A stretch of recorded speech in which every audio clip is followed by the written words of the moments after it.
Hi friends, வணக்கம். என் பேர் Abhi. Welcome to Indian recipes Tamil. நம்ம இன்னைக்கு ஹோம்மேட் செர்லாக் ரெசிபி எப்படி பண்ணுறதுன்னு பார்க்க போகிறோம். இந்த செர்லாக் வந்து 6 மாதத்துலேருந்து 24 மாதம் வரைக்கும் உடைய குழந்தைங்களுக்கான செர்லாக் ரெசிபி. அதிக விலை கொடுத்து கடையில் நம்ம வாங்க தேவையில்லை. வீட்டிலையே ரொம்ப ஹைஜீனிக்காக ஆரோக்கியமான முறையில் பண்ண முடியும். இது சாப்பிட்றதுனால குழந்தைங்களுக்கு நல்ல தெம்பாகவும் இருக்கும். அதே சமயம் வெயிட் கெயின் ஆகணும்னு நினைக்கிறவங்க இந்த மாதிரி செஞ்சு கொடுத்தீங்கன்னா குழந்தைங்களுடைய வெயிட் வந்து நல்லாவே கெயின் ஆகும். இதில் நம்ம அதிகப்படியான சத்தான பொருட்கள் சேர்த்துருக்கிறதுனால எல்லா விதமான வைட்டமின் மினரல்ஸ்லாம் கிடைக்கும். ஸோ நம்ம கையால் நம்ம குழந்தைங்களுக்கு செர்லாக் செஞ்சு கொடுத்துருக்கோன்ற ஒரு திருப்தியும் இருக்கும்.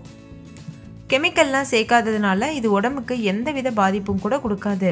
ஸோ தாராளமாக தைரியமாக நீங்கள் இந்த ரெசிபியை செஞ்சு கொடுக்கலாம். ஓகே ஃப்ரெண்ட்ஸ், இந்த ஈஸியான டேஸ்டியான ஹெல்த்தியான செர்லாக் ரெசிபி எப்படி பண்ணுறதுன்னு வீடியோக்குள்ளே போய் பார்க்கலாம். வீடியோக்குள்ளே போகிறதுக்கு முன்னாடி உங்கள் எல்லாருக்கிட்டையும் ஒரு அன்பான ரெக்வஸ்ட் இருக்குது. நம்ம சேனல் இந்தியன் ரெசிபீஸ் தமிழை சப்ஸ்கிரைப் பண்ணிக்கோங்க. கூடவே இருக்க பெல் சிம்பலையும் கிளிக் பண்ணிக்கோங்க. இப்போ வாங்க வீடியோக்குள்ளே போகலாம். ஃபஸ்ட்டு இந்த ரெசிபி பண்ணுறதுக்கு ஒரு மிக்சிங் பவுல் எடுத்துக்கோங்க. அதில் 1 கப் அளவு அரிசி சேர்த்துக்கோங்க. நார்மல் சாப்பாட்டு அரிசி வந்து சேர்த்துருக்கேன். இது வந்து ஒரு 200 கிராம் அளவு அரிசி இருக்கும். நீங்கள் பச்சரிசியை தவிர மற்ற எந்த அரிசி வேணாலும் சேர்த்துக்கலாம். இப்போ இது கூடவே ஒரு 2 டேபிள் ஸ்பூன் அளவு கடலைப்பருப்பு சேர்த்துக்கோங்க. நம்ம வீட்டில் பெரிய ஸ்பூன் வச்சுருப்போம்ல, அதில் 2 ஸ்பூன் சேர்த்தா போதும். 2 டேபிள் ஸ்பூன் அளவு பாசிப்பருப்பு, 2 டேபிள் ஸ்பூன் துவரம்பருப்பு, இது கூடவே 2 டேபிள் ஸ்பூன் அளவு தோலோடு இருக்கக்கூடிய பாசிப்பயிர் வந்து சேர்த்துக்கோங்க. 2 டேபிள் ஸ்பூன் கொள்ளு சேர்த்துக்கோங்க. 2 டேபிள் ஸ்பூன் அளவு பாதாம் பருப்பு வந்து சேர்த்துக்கோங்க. பாதாம் பருப்பு சேர்க்கலாமான்னு யோசிப்பீங்க. நம்ம இதை ஊற வச்சு வறுத்து அரைக்க போகிறதுனால தாராளமாக தைரியமாக சேர்க்கலாம். 2 டேபிள் ஸ்பூன் முந்திரி பருப்பு கடைசியாக சேர்த்துருக்கேன். சேர்த்துட்டு இதை நல்லா மிக்ஸ் பண்ணிக்கோங்க. இப்போ இதை தண்ணி ஊற்றிட்டு 2-3 டைம் நல்லா அலசி எடுக்கணும். இதில் தூசு மண் ஏதாவது இருக்கும், அதனால் 2-3 டைம் வந்து நல்லா அலசிக்கோங்க. தண்ணி தெளிவாக வரது வரைக்கும் நல்லா அலசணும். ஏன்னா இதை நம்ம குழந்தைக்கு கொடுக்க போகிறோம், அதனால் இன்னும் கொஞ்சம் எக்ஸ்ட்ராவாகவே நம்ம பண்ணணும். கையில் இது போல் திருகி நல்லா வந்து க்ளீன் பண்ணிக்கோங்க. இப்போ ஒரு டைம் நம்ம அலசியாச்சு. இந்த மாதிரி தண்ணியை வடிச்சிட்டு மறுபடிக்கும் இதில் புது தண்ணி சேர்த்துட்டு மறுபடிக்கும் இதை நல்லா அலசிக்கோங்க. 2-3 டைம் நல்லா வாஷ் பண்ணதுக்கு அப்புறமா தண்ணி ஊற்றிட்டு இது ஒரு 5 மணி நேரம் அப்படியே ஊற வச்சுருங்க. இதில் கடைசியாக வந்து 2 டேபிள் ஸ்பூன் உளுந்தும் சேர்க்கணும். முன்னாடியே சேர்த்துருக்கணும், நான் மறந்துட்டேன், அதனால் இப்போ சேர்த்துக்கிறேன். நீங்கள் சேர்க்கும்போது ஆரம்பத்திலேயே சேர்த்துருங்க. இப்போ இதை நல்லா வந்து கழுவிட்டு புது தண்ணி ஊற்றி ஊற வச்சிடலாம். இப்போ தண்ணி சேர்த்து நல்லா ஊற வைக்க போகிறேன். நீங்கள் பாருங்கள், இந்த தண்ணி எவ்வளோ தெளிவாக இருக்குது. இந்த அளவுக்கு நம்ம இதை க்ளீன் பண்ணி எடுக்கணும். இப்போ மூடி போட்டு மூடிட்டு இதை அப்படியே ஒரு ஓரமாக 5 மணி நேரம் வச்சிடலாம். இப்போ பாருங்கள், 5 மணி நேரம் ஆயிடுச்சு. இது நல்லா ஊறி இருக்குது. நீங்கள் கையில் ஒரு பருப்பு எடுத்து நசுக்கி பார்த்தீங்கன்னா அது நல்லா நசுங்கணும்.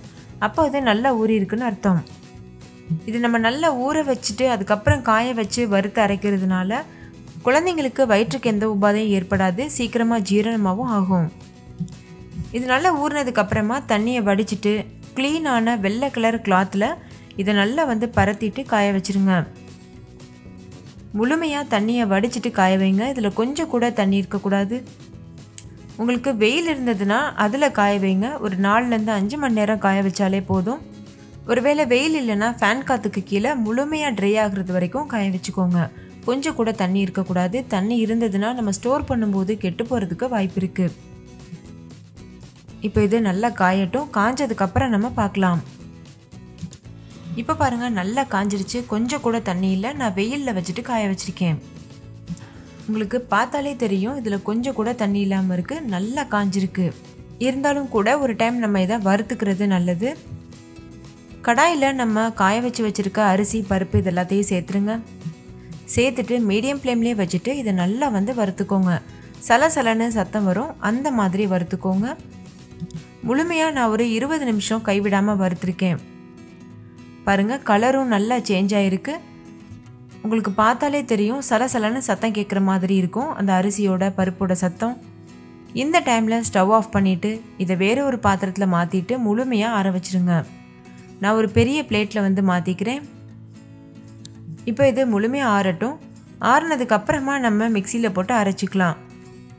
இப்போ இது நல்லா ஆறிடுச்சு.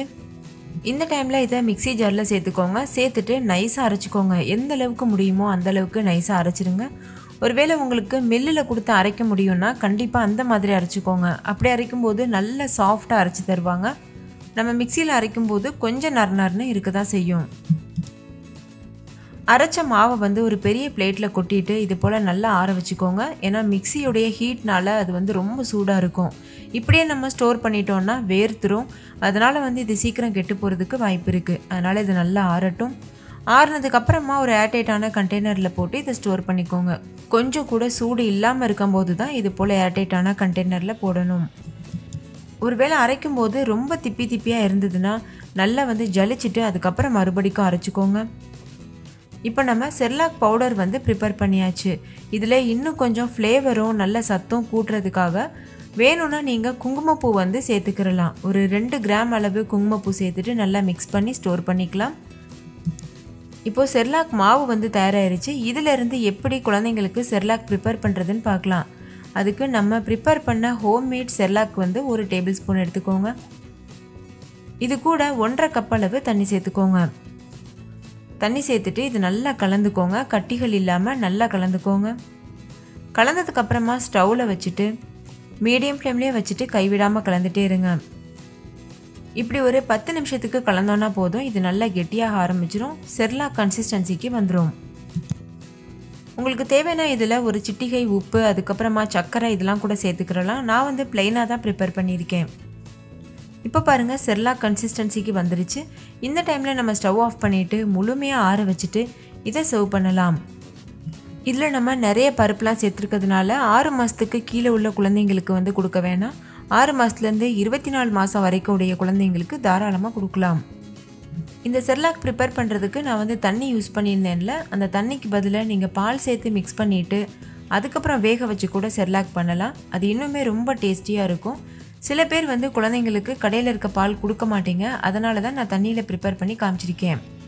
அவ்வளோதான் ஃப்ரெண்ட்ஸ், வீட்டிலையே ரொம்ப சுலபமாக நம்ம செர்லாக் ப்ரிப்பேர் பண்ணிட்டோம். நீங்களும் கண்டிப்பாக இந்த ரெசிபியை ட்ரை பண்ணி பாருங்கள். நீங்களே பார்த்துருப்பீங்கல்ல எவ்வளோ ஈஸியான ரெசிபி. முக்கியமாக ஹைஜீனிக்காக ரொம்ப ஹெல்த்தியாக ப்ரிப்பேர் பண்ணியிருக்கோம். அதனால் குழந்தைங்களுக்கு ரொம்பவே ஹெல்த்தியானது. ஸோ இந்த ரெசிபியை ட்ரை பண்ணி பார்த்துட்டு உங்கள் எக்ஸ்பீரியன்ஸ் எப்படி இருந்ததுன்னு கமெண்ட்லேயே கூட ஷேர் பண்ண மறந்துடாதீங்க. இந்த வீடியோ உங்கள் எல்லாருக்கும் ரொம்ப பிடிச்சிருக்கும்னு நம்புறேன். பிடிச்சிருந்தா லைக் பண்ணுங்கள். உங்கள் ஃப்ரெண்ட்ஸ் கூட நிறைய ஷேர் பண்ணுங்கள். ஸோ அவங்களும் பார்த்து பயன்பெறட்டும்.